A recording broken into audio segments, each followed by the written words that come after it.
"Andrew, we're counting on you for everything after this," my parents said, brimming with excitement as they set off on their journey. My name is Andrew. I am 40 years old and have become the owner of a long-standing confectionery shop.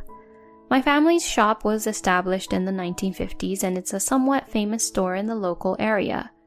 My father, who is about to turn 70, had been serving as the shop's owner. "It's about time for me to retire and maybe go on a trip across America." It seems that both my father and mother have been dedicated to running this shop and haven't taken many long breaks, so going on a trip around America has been a dream for them. I have been training under my father's guidance for 25 years. It seems that my father wants me to take over the shop soon. I have always anticipated that day would come, and I have dreamt of inheriting this prestigious store since I was young. I made up my mind to protect this shop and declared, "If you approve, Dad, I would be delighted to take over here." My father nodded slowly. After that, my parents meticulously handed over the shop to me and my wife, who had been helping at the store. Just recently, I finally became the official owner. With cheerful smiles on their faces, my parents loaded their big luggage into the car. They said, "We're counting on you for everything else," and set off on their journey for a trip across America. "I hope you enjoy it, Mom and Dad." My wife said that with a smile.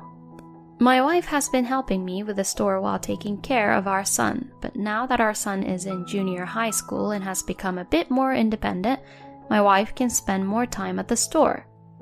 She always has a cheerful smile, and she has received positive feedback from the customers. She's truly a wonderful wife who gets along well with my parents. "I'm going for a delivery."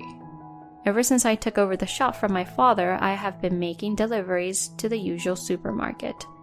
This supermarket has been our business partner for 20 years, since my father's time.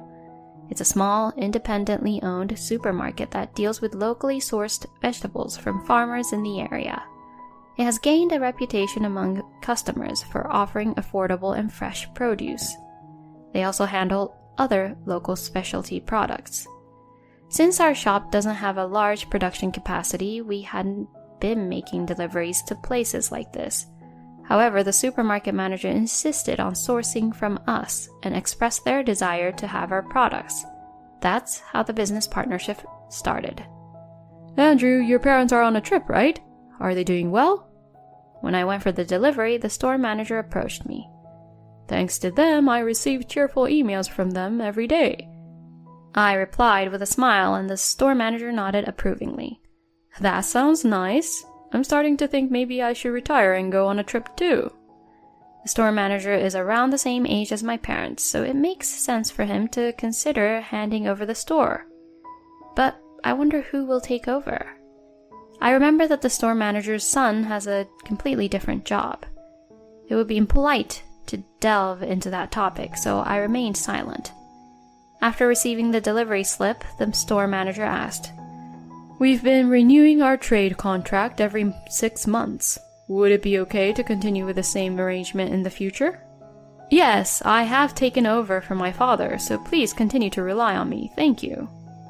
I said that and finished the delivery. About 2 weeks later, when I went to the supermarket for a delivery, I couldn't see the store manager. As I was unloading the goods, one of the regular part-time staff approached me. "Good morning, Andrew. Actually, about the store manager." According to the part-time staff, the store manager collapsed at home 2 days ago and was taken to the hospital by an ambulance. While there were no life-threatening conditions, it seemed that overwork was a factor, and there was an unexpected change in store management. "The new store manager is that person. He's the store manager's younger brother's son, I believe." The part-time staff said that with a frown on their face. I was puzzled by their reaction, but I soon understand the reason. When I greeted the new junior store manager, he stared at me and simply said, "Ah, well then, I will come for the delivery next week," I said, concluding our conversation. In a word, he is an unpleasant person. And the following week, when I went for the delivery, the junior store manager arrived. "You're the one from the confectionery shop, right?"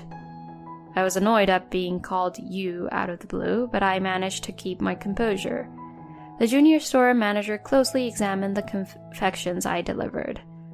"Founded in 1950s? That explains it," he said.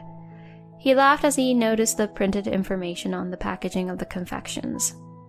"What do you mean?" I couldn't help but argue back. Then, the junior store manager spoke in a mocking tone. "I don't need outdated sweets like these. The contract is terminated." Caught off guard by the sudden words, I panicked. "But the contract..." As I tried to speak, the junior store manager interrupted me. "This entire store is outdated. I'm going to transform it." I felt anger rising within me, but I wondered what this person could actually accomplish. "When is the contract terminated?" I asked, and the junior store manager responded. "I don't need such outdated things, so it ends today. Is there something to complain about? Be grateful that I kept you around until now." I found his arrogant attitude so ridiculous that I laughed. "Feel free to do as you please." Seemingly angered by my laughter, the store manager hastily took the box containing the confections I delivered. The part-time staff, who had been observing the situation, approached me. "It's terrible, the store manager. He even said he doesn't need old ladies like us. I plan to quit, and so do all the other part-timers," she said. So it wasn't just me who experienced that attitude. Thinking that he was a disappointing person, I left the store. After a while, I heard from my wife, who was standing at the store, about the customers who came today. They were quite elderly customers who used to buy from that supermarket. However, our confections were no longer available at the supermarket, so they purposely took a bus to come and buy from us because they had guests coming. After that, a few more customers with similar stories came, and they all said the same thing, that the assortment at that supermarket had worsened and the prices had increased. The long-time employees had decreased, and there were many young part-timers who were slow and careless at the cash register, they said. It seems that the customers are now flocking to the big supermarket across from that one.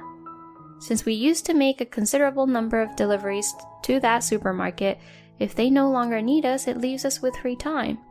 Now we are using that free time to focus on developing new products.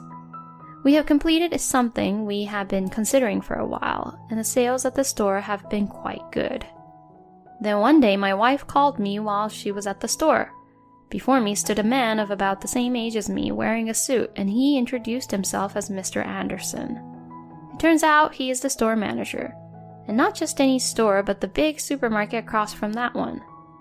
He had wanted to carry our confections for a while, but my father had refused, he said.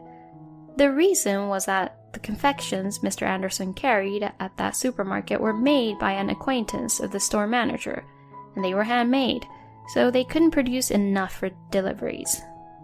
"Oh, I've noticed that your products haven't been carried at that supermarket recently, right? If they have ended the business partnership, I would love to have the opportunity to carry them at our store," he passionately expressed. It seems that Mr. Anderson was approached by customers who used to buy our confections at that supermarket, and they asked if he could carry them at his store since it seemed like the partnership had ended. And it wasn't just one person, but several customers made the request. To my delight, there were even customers who specifically visited that supermarket for our confections. Mr. Anderson himself also loved our confections. When I asked why he was so interested, he mentioned that his grandfather used to be a regular customer at our shop, and it was a taste he had grown up with. He understood how disappointed the customers would feel. Hearing his words made me happy, and I became more open to considering the business partnership. And so we started the business partnership with Mr. Anderson's supermarket. They had 3 branches in the city, which meant that we would be busier than before. Then after a while, we received a phone call at the store. The person on the other end of the line was shouting, "It's me, Cameron!" But I had no idea who that was. As I was bewildered, he shouted, "You don't recognize me? How ungrateful!" Could it be someone from another business partner or perhaps a wrong number? Trying to stay calm, I began to listen carefully, and finally I realized that the person on the other end was the junior store manager from that supermarket. What did he want from me at this point? And to accuse me of being ungrateful when he had done nothing for me. Thinking that, Cameron spoke in a strong tone. I didn't hear anything about delivering to a rival supermarket. What is going on? I sighed. Where we deliver our products is none of your concern, right? However, Cameron's momentum didn't stop. Delivering to a rival store is a breach of contract. He suddenly started saying things that made no sense. I haven't breached any contract. I don't recall entering into any such agreement, I calmly replied. But Cameron continued to shout relentlessly. You should have known without it being explicitly stated in the contract. It's impacting our sales. I will bill you for the decline in revenue. His arguments were so absurd that I couldn't argue back. Anyone would understand that. What were you thinking delivering the same items to our rival store? I'll demand compensation. Be prepared. The call ended with those words. My wife looks at me with a concerned look, but I smile and tell her not to worry. Actually, even if they make such a claim, it would be invalid, and there's no rule against delivering to a rival store, I said. After all, it was their decision to unilaterally terminate the business partnership. Well, I guess they're upset because their sales have dropped. A few days later, an envelope arrived at the store. When I opened it, it was an invoice from Cameron. He was demanding $20,000, citing that our delivery to the rival store had caused a decline in their sales. Moreover, it was handwritten and had messy handwriting. I never expected to receive something like this. As a precaution, I consulted the lawyer we always relied on, and of course, I was told that I had no obligation to pay and advised to ignore it. However, Cameron persistently kept calling multiple times. Pay the compensation already. When I answered the phone, his angry shouting echoed. What on earth was this man's problem? There's no need to pay. I confirmed it with the lawyer. I said that repeatedly, but the calls continued. Since there were other calls from customers and business partners, I couldn't simply ignore them or disconnect the phone line. So I asked Cameron to stop calling the store and suggested meeting in person if he had something to discuss, but he didn't listen. This continued for 3 days, and finally my patience reached its limit. Just pay the money already. We're being inconvenienced here. He sounded more like a debt collector than a supermarket manager. I had reached my boiling point, so I didn't care about his attitude anymore. We're the ones being inconvenienced. We're constantly yelled at on the phone and falsely demanded to pay. Please, stop it already. Cameron shouted back. In that case, just pay the money. With his stubborn insistence, I firmly responded. I won't pay. There's no need to pay. If anything, you should pay us. Finally, Cameron seemed to listen to my words. Huh? What are you talking about? I read out the contract that was prepared in front of me. Between my father and the previous store manager, who is your uncle, we used to review the contract annually. The contract states that if either party wishes to terminate the agreement, they must give a 1-month notice.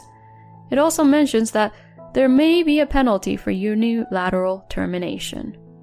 This change in store manager doesn't affect anything for the other party. Cameron fell silent, so I continued. When you informed me of the contract termination, I wanted to convey this information to you, but you didn't listen, did you? Moreover, when the store manager suddenly changed, I didn't demand a penalty afterward because I understood there might be some confusion. I was willing to overlook your attitude for the sake of the previous store manager.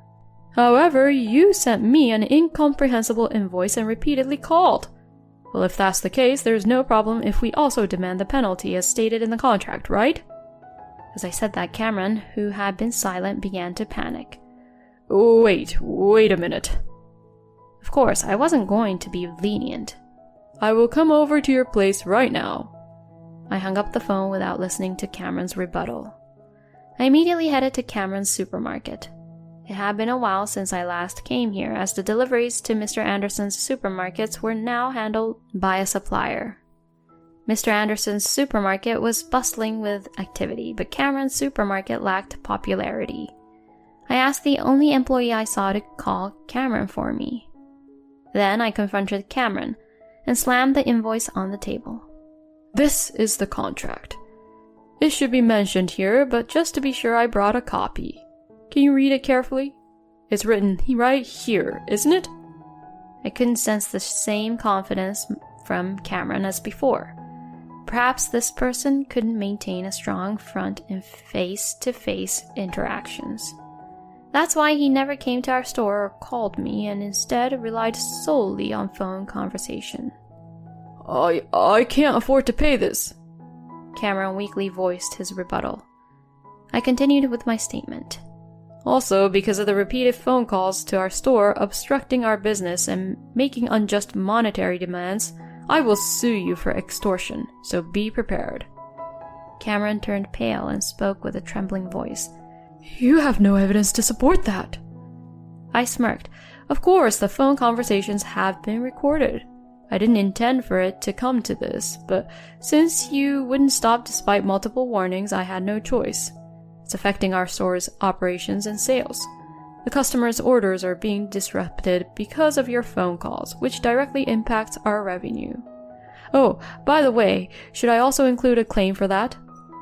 Upon realizing that there was evidence, Cameron remained pale and... Wait, I'm sorry. It's not what you think. There's an explanation for this. I decided to hear his explanation for now. There were unexpectedly many customers coming to buy confectionery. As a result, they stopped coming here, and when they started offering them at the rival store, the customers started flocking there. Look at our store, it's evident. With this situation, our business is suffering.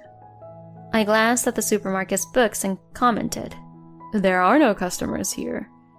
Meanwhile, the supermarket across the street is filled with customers. As I said this, Cameron raised his voice. That's right. Can't you see? I shrugged off his attempts to cling on to me. But it's not my concern. You were the one who terminated the contract without any justification. And you didn't want anything old-fashioned, right? Back when the previous store manager was in charge, there were many long-time, part-time employees, and the atmosphere was lively. Even I could see that. And it was because of you that those part-time employees left, and the products were replaced, leading to a transformation. That's the result, isn't it? It's all in your own doing. Please, don't blame others for your own mistakes. Saying that, I left the supermarket, leaving behind the invoice. Later on, through my lawyer, I formally requested payment, and the penalty was paid. As for the charges of interference with business and extortion, we reached a settlement. When I met Mr. Anderson regarding the new confectionery business, he mentioned, "By the way, the supermarket across the street is currently closed. Seems like that store manager was at fault after all." Mr. Anderson had a connection with the previous store manager, and he also informed me that the previous store manager's condition had stabilized. After some time, the previous store manager visited our store. He apologized on behalf of his nephew, but I handed him a box of our new confectionery and said, "This is our new creation. Please give it a try." My wife, who was standing beside me, looked relieved. It turned out that the previous store manager's health had improved, and he had kicked his nephew out and resumed managing the business. The reason for the closure was to rebuild the business that his nephew Cameron had ruined. And at that moment, "Is Andrew doing well?" my parents said, entering the store at just the right time. I was surprised by the sudden turn of events, but apparently during their journey across America, they felt the desire to visit home once. It was great to see them enjoying a conversation with the former store manager. By the way, it seems that Cameron, after being forced to quit the supermarket, depleted his savings and got caught up in gambling in an attempt to increase his money. As a result, he ended up in financial debt. He turned out to be quite a character, but as the former store manager angrily told me, it was nothing to do with me.